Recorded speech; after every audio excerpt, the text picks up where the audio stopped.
प्रत्यावर्तन की पात्रता विकसित की जाए। प्रगति का मूल है पात्रता। मात्र दूसरों के अनुदान पर कभी कोई बड़ा प्रयोजन पूरा नहीं होता। वह कथा प्रख्यात है जिसमें किसी सिद्ध पुरुष की कुटी में रहने वाले चूहे को शत्रु के डर से बचाने के लिए उनने क्रमशः उसे चूहे से बिल्ली, बिल्ली से कुत्ता, कुत्ते से शेर बनाया था। पर जब वह हर स्थिति में शत्रु के डर की शिकायत ही करता रहा तो सिद्ध पुरुष ने झुंझलाकर उसे फिर चूहे का चूहा बना दिया था। हर क्षेत्र में यही सिद्धांत लागू होता है। आत्मिक प्रगति के बारे में भी, आत्मबल की महान उपलब्धि प्राप्त करने के बारे में भी। गायत्री माता का, हिमालय पिता का और समर्थ मार्गदर्शक का अजस्र अनुदान हमने प्राप्त किया है। उसी के आधार पर तुच्छ से महान बने। ये अनुदान भाग्यवश किसी के उपहार में नहीं मिले, वरन अपनी पात्रता के बलबूते पर खरीदे हैं। ईश्वरीय अनुदान प्राप्त करने वाले, दैवी वरदान से लाभान्वित होने वाले प्रायः सभी महामानवों ने जो कुछ पाया है वह उनकी आत्म साधना का ही परिणाम था। भगवान को, देवताओं को, सिद्ध पुरुषों को न कोई प्रिय है न अप्रिय। यह उनका किसी के साथ पक्षपात होता है। न द्वेष, न वे प्रशंसा से प्रसन्न होते हैं, न निंदा से अप्रसन्न। उनका स्तर बहुत ऊंचा होता है। उनकी आंखें बहुत पैनी होती हैं। पात्रता का एकमात्र वह आधार होता है जिसे पाकर उनकी अनुकंपा सहज ही बरस पड़ती है। भगवान का प्यार और अनुग्रह पात्रता अभिवर्धन के प्रयास किए बिना आज तक कभी किसी ने प्राप्त नहीं किया है। प्रत्यावर्तन अनुदान का क्रम भी इन्हीं तथ्यों पर आधारित है। गाय दिन भर घास चरती है, उससे बनने वाला दूध शाम को घर आकर अपने बछड़े को 10 मिनट में पिला देती है। बछड़ा उसे पीकर पुष्ट और तृप्त होता है। यह संभव तभी है जब बछड़ा उसी गाय का हो। भैंस का कटरा, कुतिया का पिल्ला यदि गाय के थनों में लगा दिया जाए तो बेकार का विग्रह ही खड़ा होगा। न दूध स्रावित होगा, न पीने के इच्छुक की आकांक्षा पूरी होगी। प्रत्यावर्तन का लाभ प्राप्त करने के लिए उस प्रकार की एकता आवश्यक है जिसमें दाता और ग्रहीता एक स्तर पर खड़े हो सके। यदि असाधारण भिन्नता रही तो फिर कुछ प्रयोजन सिद्ध न होगा। अब सारा जोर इसी तथ्य पर दिया गया है। हम अब इस स्थिति में हैं कि अपने तप की एक प्रखर चिंगारी देकर अधिकारी आत्माओं को ज्योतिर्मय बना सकें। इस प्रकार का अनुदान दोनों पक्षों के लिए अति आनंद का कारण बनता है। दाता ग्रहीता के और ग्रहीता दाता के प्रति अपकृत होता है।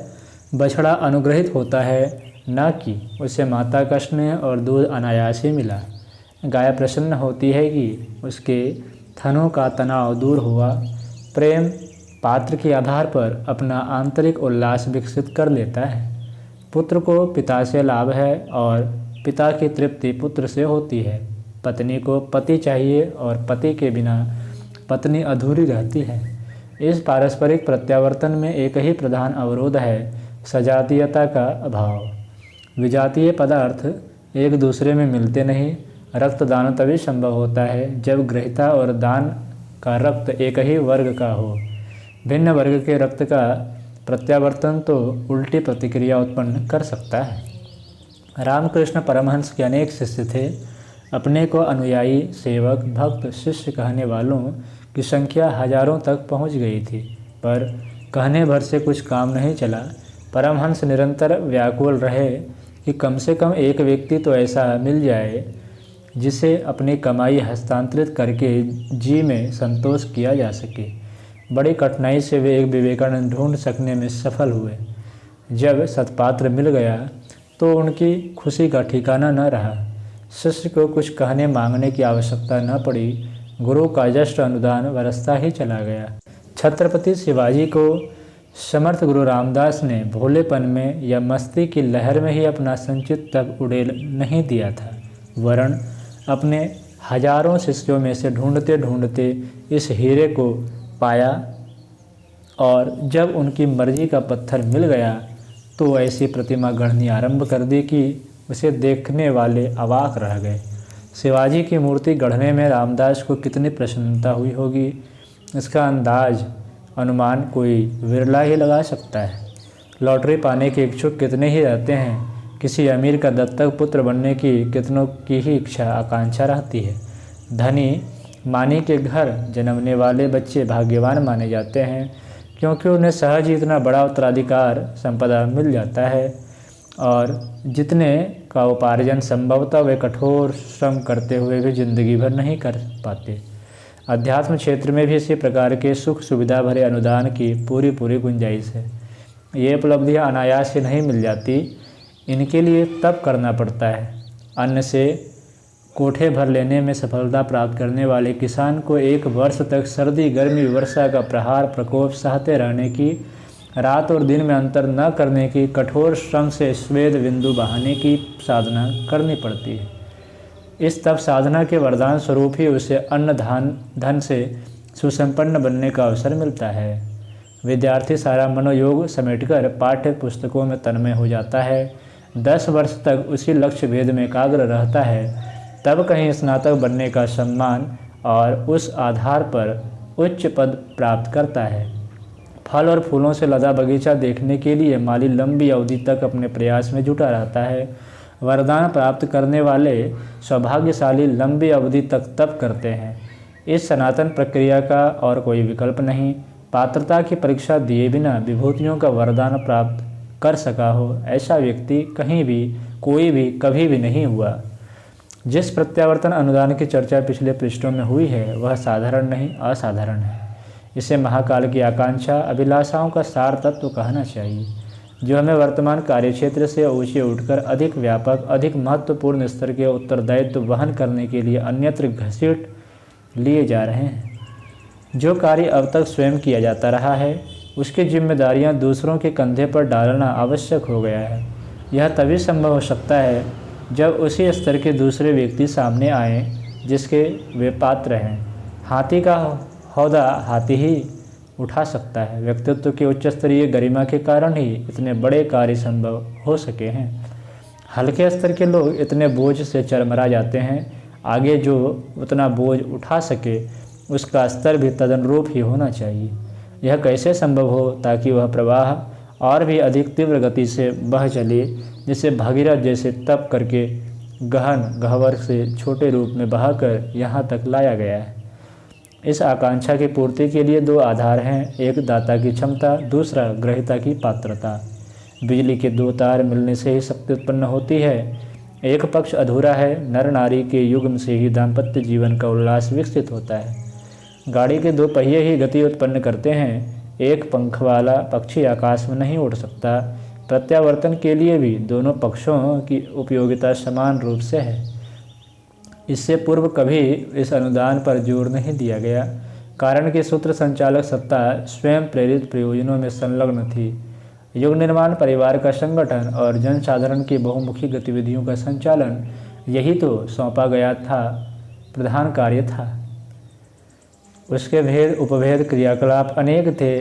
उन्हीं को पूरा करते हुए बहुमुखी कार्यक्रमों में व्यस्त रहना पड़ा। साथियों को खड़े पांव रखने के लिए भौतिक सहायता भी आवश्यक होती थी।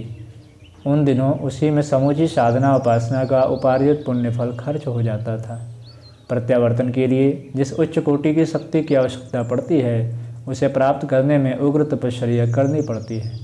वह उन दिनों संभव नहीं थी। फिर दाता और ग्रहीता का अंतरंग मर्मस्थल जिस प्रकार एकाग्र होना चाहिए, वह उन दिनों न दाता के लिए संभव था न दूसरे साधकों के लिए। स्थान की अनुपयुक्तता जैसे कितने ही अभाव ऐसे थे जिनसे वे प्रयोजन उन दिनों पूरे नहीं हो सकते थे।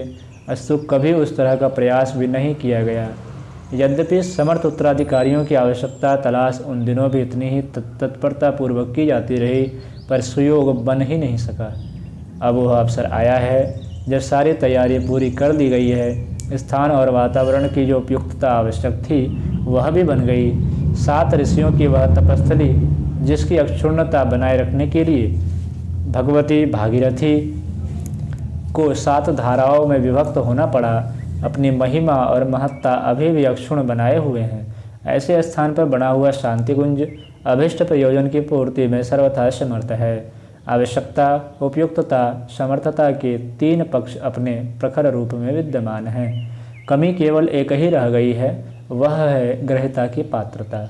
यदि यह पक्ष पूरा हो जाए तो समझना चाहिए कि जो कमी थी वह पूरी हो गई और सभी के लिए आनंद भर देने वाली परिस्थितियां बन गई। प्रत्यावर्तन अनुदान के लिए जिन लोगों को आना हो उनके लिए हरिद्वार यात्रा भर करने की तैयारी पर्याप्त नहीं मानी जाएगी। उन्हें अपनी मनोभूमि का ऐसा परिष्कार करना पड़ेगा जिसमें बोए हुए बीज ठीक तरह अंकुरित हो सके। यह एक तथ्य है कि जिसकी जितनी भौतिक महत्वाकांक्षा होगी वह उतना ही आत्मिक प्रगति से वंचित रहेगा। लोभ मोह के आकर्षण इतने जटिल होते हैं कि उनके बंधन सारी मानसिक और भावनात्मक क्षमताएं अपने ही इर्द गिर्द समेटे रहते हैं। इस स्थिति में आत्मिक क्रियाकलाप मात्र लकीर पीटने की चिन्ह पूजा बनकर रह जाते हैं। जब तक व्यक्ति इस आस्था की हट न करे कि शरीर और मन उसके वाहन उपकरण मात्र हैं और उन्हें उतनी ही खुराक दी जानी चाहिए जितनी उन्हें सक्रिय सक्षम बनाए रखने के लिए नितांत आवश्यक है। यह आस्था जब गहरी हो जाती है तभी यह आकांक्षा उदय होती है कि आत्मकल्याण के लिए कुछ कारगर प्रयत्न किया जाए। स्पष्ट है कि शरीर के भरण पोषण के लिए जितना श्रम मनोयोग और साधन जुटाया जाता है उससे कम नहीं वरन अधिक की आत्मिक प्रगति के लिए अभिष्ट होता है। 10-5 मिनट की पूजा पत्री उस महान प्रयोजन के लिए ऊंट के दाढ़ में जीरा जितनी स्वल्प होती है। यदि कोई यह सोचता है कि जप ध्यान प्राणायाम जैसे क्रियाकलाप किसी का आत्मबल बढ़ा सकने के लिए आत्मिक तथ्य प्राप्त कर सकने के लिए पर्याप्त है तो यह उसकी भारी भूल है। चम्मच तस्तरी जुटा लेने पेट भरने के लिए पर्याप्त नहीं। ये उपकरण भोजन करने में सहायक तो है पर पेट नहीं भर सकते। पेट भरने के लिए तो रोटी साग चाहिए।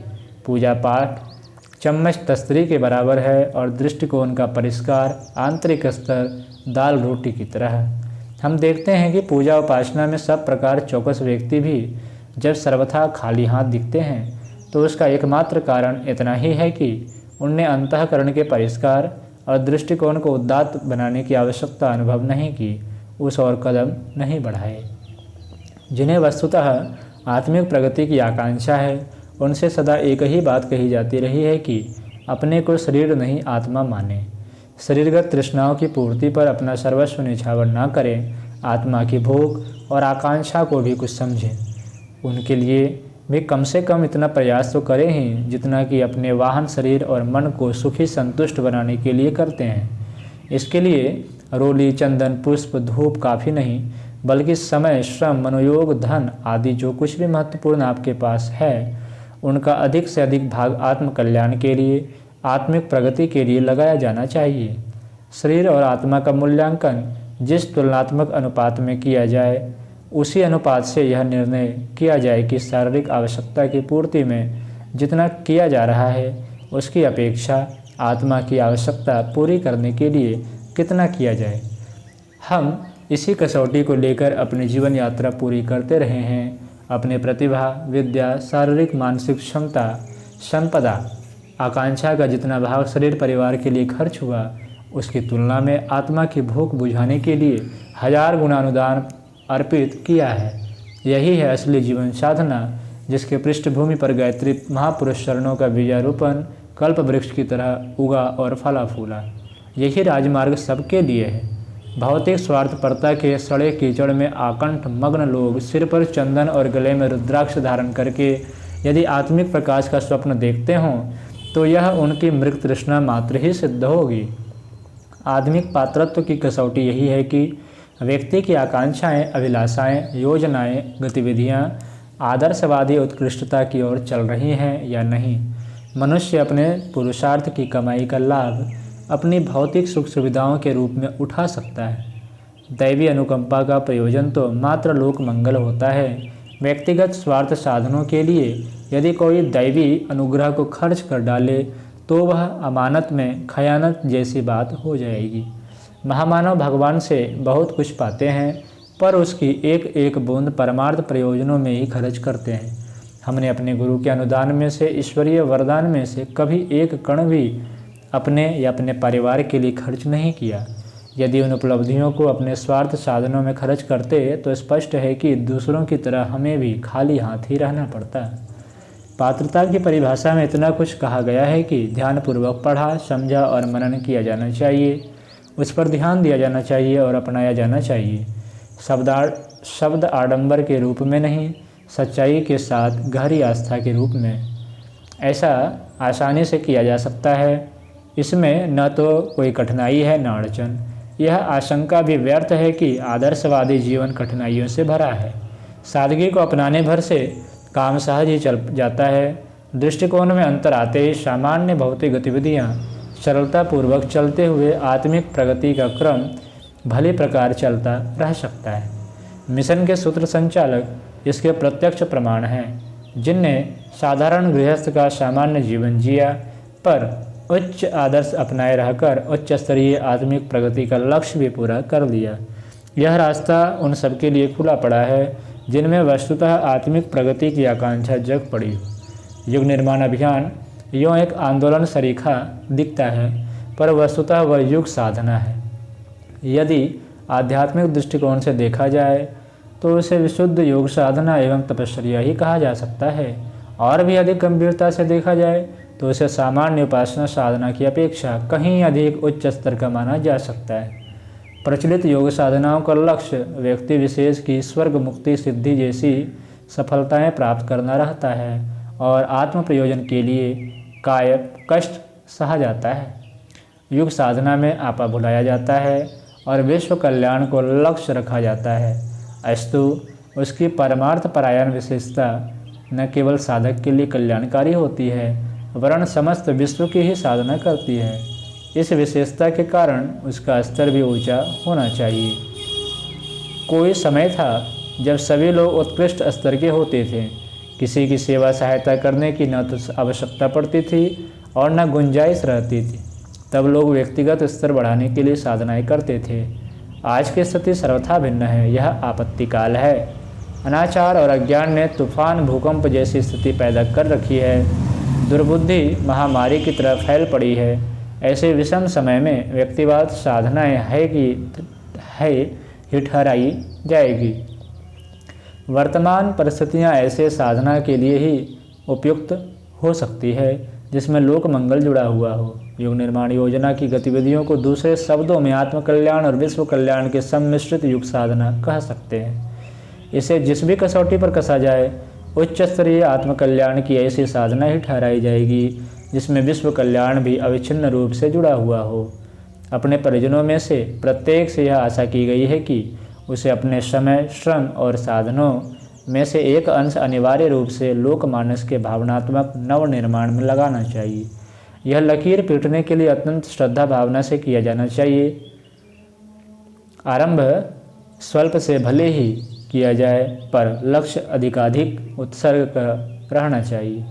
निष्ठा सच्ची होगी तो परिस्थितियां भी बन जाएगी और फुर्सत न मिलने, अमुक अड़चन रहने जैसे बहाने ढूंढने की आवश्यकता न पड़ेगी। दैनिक भौतिक कार्यक्रमों के बीच ही युग परिवर्तन का कार्यक्रम भी सरलतापूर्वक चलाया जाता रहेगा। स्वार्थों पर थोड़ा नियंत्रण जरूर करना पड़ेगा। शरीर को ही सब कुछ मान बैठने और भौतिक आवश्यकताओं को ही सर्वोपरि महत्व देने की प्रवृत्ति पर अंकुश रखना पड़ेगा।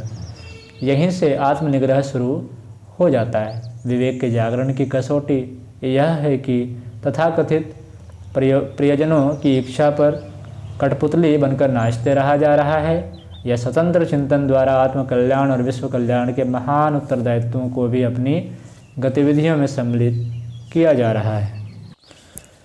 जिनके दृष्टिकोण में उपयुक्त स्तर का परिवर्तन आया हो, समझना चाहिए वे सूत्र संचालक के स्थायी साथी सहचरों में गिने जाने योग्य बन गए।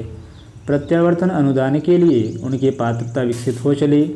उन्हें जो पाना है भौतिक स्वार्थ के लिए नहीं, परमार्थ प्रयोजन में खर्च होगा। ऐसी मनस्थिति से ही दाता और ग्रहिता कृत्य होता है और दैवी अनुग्रह का सदुपयोग बन सकता है। जिन्हें उच्च स्तरीय साधना के लिए हरिद्वार आने की इच्छा हो, उन्हें उसकी पात्रता विकसित करने वाली साधना अभी से आरंभ कर देनी चाहिए। अपने परिवार के सदस्यों में एक व्यक्ति युग निर्माण अभियान को गिन लेना चाहिए। घर में 5 सदस्य हो तो छठा मिशन को जोड़ लेना चाहिए। अपने परिवार के एक सदस्य के लिए जितना समय, मनोयोग, स्नेह, चिंतन एवं धन खर्च किया जाता है, कम से कम उतना तो योग साधना के लिए करना ही चाहिए। होना तो इससे भी बढ़कर चाहिए, पर बढ़े हुए काम इस स्तर के तो हों कि कुटुंब के एक सदस्य जितना समय, स्नेह और साधन तो उस पर लगता ही रहे। ये आग्रह यों हर सदस्य से के लिए चिरकाल से किए जाते रहे हैं, पर अब यह समय आ ही पहुँचा जिसमें अग्रगामी दल को उस रीति नीति को अपनाने के लिए विवश किया जाए।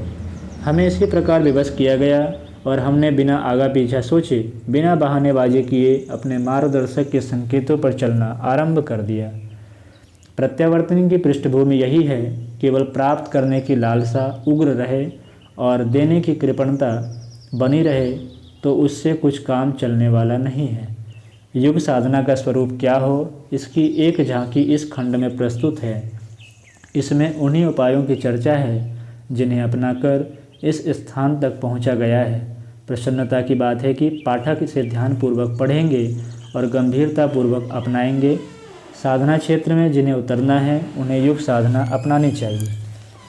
अब बड़े आदमी बनने की फसल चली गई, अब अमीरी के बड़प्पन के सपने देखना बेकार है। उस दिशा में जो जितना सिर खपाएगा उसे उतना ही पछताना पड़ेगा। अब समय महानता की गौरव गरिमा बढ़ने का आ गया। विचारशील लोगों के कदम उसी दिशा में बढ़ने चाहिए। इसे कार्य रूप में परिणत कैसे किया जाए, इसी का मार्गदर्शन युग साधना करती है। प्रत्यावर्तन की पात्रता और पृष्ठभूमि यही है। चिंतन और जीवन क्रम का स्वरूप जिस आधार पर बदला जा सके वही युग साधना हो सकती है। जिस कर्मकांड में पूजा पत्री का तो लंबा चौड़ा समावेश हो पर आंतरिक स्तर तनिक भी ऊंचा ना उठे, आत्म परिष्कार और लोक कल्याण के लिए उमंग ना उठे, उसे विडंबना मात्र ही कहना चाहिए। ऐसे जाल जंजाल में ईश्वर को फंसाकर उसे पकड़ सकना किसी के लिए भी संभव न हो सकेगा। प्रत्यावर्तन और कुछ नहीं, श्रेष्ठ मार्ग पर दूसरों को चलाने की पुनरावृत्ति है जिस पर हम स्वयं चले हैं। जो इस दिशा में चलने का जितना साहस कर सके उन्हें उतनी ही प्रगति एवं उपलब्धि की आशा करनी चाहिए। प्रत्यावर्तन आयोजन के लिए जिनकी आकांक्षा हो उन्हें युग साधना में अपनी तत्परता बढ़ा देनी चाहिए ताकि समय पर वे अपनी बढ़ी हुई पात्रता के आधार पर अधिक महत्वपूर्ण अनुदान प्राप्त कर सकें। जिनने इस दिशा में नहीं सोचा है उन्हें भी मानव जीवन की सार्थकता जैसा कुछ लाभ प्राप्त करने के लिए इसी दिशा में अपने कदम बढ़ाने चाहिए। समझ में भले ही ना आए, पर यह अनुपम और अभूतपूर्व अवसर है। जो यह समय ऐसे ही आलस्य उपेक्षा में निकाल देंगे तो पीछे पश्चाताप करते रहने के अतिरिक्त उनके हाथ और कुछ ना लगेगा।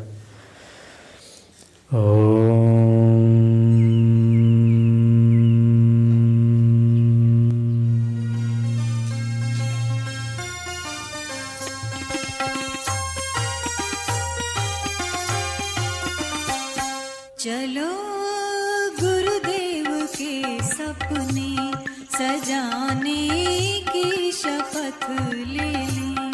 चलो गुरुदेव के सपने सजाने